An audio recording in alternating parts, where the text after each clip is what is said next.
भगवान श्री कृष्ण के अनेक नाम हैं। आज मैं आपको एक नाम की कथा सुनाऊंगी। एक गांव में एक किसान था और अपने खेत में खूब काम करता था। उस खेत में एक दिन ब्राह्मण देवता पधारे और ब्राह्मण को देखकर एक किसान ने उनकी बहुत सेवा की। उन्हें भोजन पानी इत्यादि कराया, उन्हें आराम करने की स्थान दी और जाते वक्त ब्राह्मण से ये किसान ने पूछा, हे ब्राह्मण जी, क्या आप मुझे कोई मंत्र सिखा सकते हैं? तो ब्राह्मण ने कहा जी, और एक बहुत ही लंबा चौड़ा संस्कृत मंत्र सुनाया।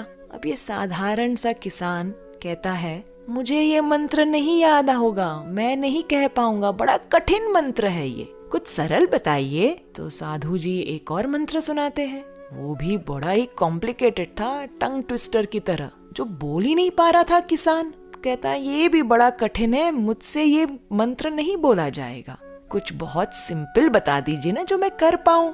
तो साधु बहुत ही very kindly he gives him, आप ये एक नाम भगवान श्री कृष्ण का रटते जाइए।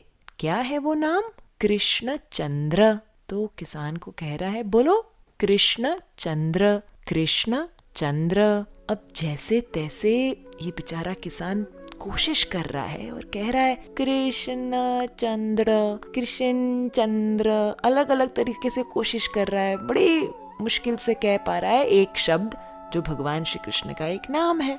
कृष्ण चंद्र, कृष्ण चंद्र, कृष्ण चंद्र, कृष्ण चंद्र, कृष्ण चंद्र बोले जा रहा है, बोले जा रहा है। दिन से दोपहर हो गया, सुबह से दोपहर वो यही नाम रटता जा रहा है। अब दोपहर में किसान की पत्नी भोजन लेकर आती है। अरे पतिदेव भोजन कर लीजिए। अब पतिदेव क्या कर रहे हैं, हमारे किसान क्या कर रहे हैं? कृष्ण चंद्र, कृष्ण चंद्र, कृष्ण चंद्र बोले जा रहे। पत्नी कहती है ठंडा हो जाएगा भोजन, पहले आप भोजन कर लीजिए। पति कहते हैं मैं नहीं छोड़ सकता इस मंत्र को, यदि मैंने छोड़ दिया तो मैं भूल जाऊंगा।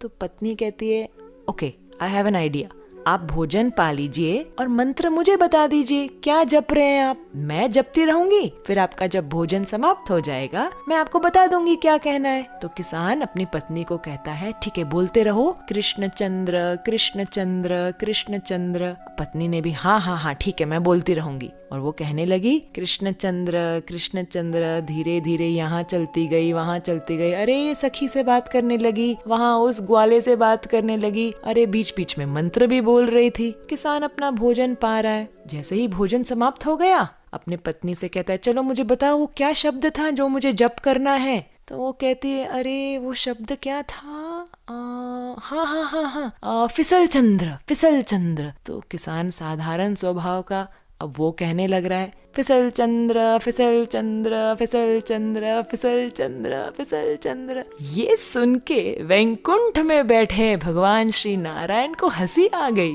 अपने लक्ष्मी देवी को कहते हैं अरे ये तो मेरा भक्त मुझे इतने प्रेम से पुकार रहा है, मैं उसे जाकर वैकुंठ ले आता हूँ।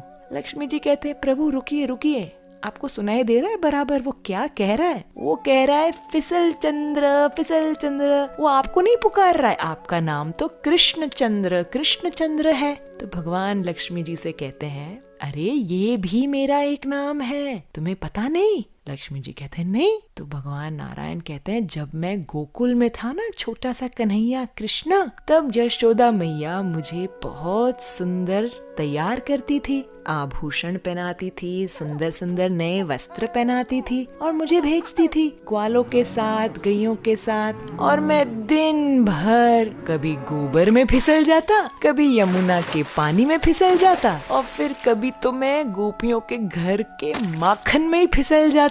दिन भर यहाँ वहाँ फिसल फिसल के जब मैं शाम को घर आता, यशोदा मैया मुझे कहती आओ मेरे फिसल चंद्र, आओ मेरे फिसल चंद्र, दिन भर कहाँ कहाँ से फिसलते हुए आ रहे हो, आओ अब थोड़ा नहा धो लो और ढंग के वस्त्र पहन लो। तो ये नारायण जी कहते हैं लक्ष्मी से कि मेरा नाम सही में फिसल चंद्र है और ये किसान मुझे ही पुकार रहा है, मुझे अब जा इसका उद्धार करके आता हूँ। इस प्रकार से भगवान श्री कृष्ण के अनेक नाम और हर एक नाम के पीछे उनकी लीला, उनकी कथा और उनका महत्व है। आज तो मैंने सिर्फ एक सुनाया है, दूसरे नाम का महत्व जानोगे? चलो सुनते हैं अगली कहानी।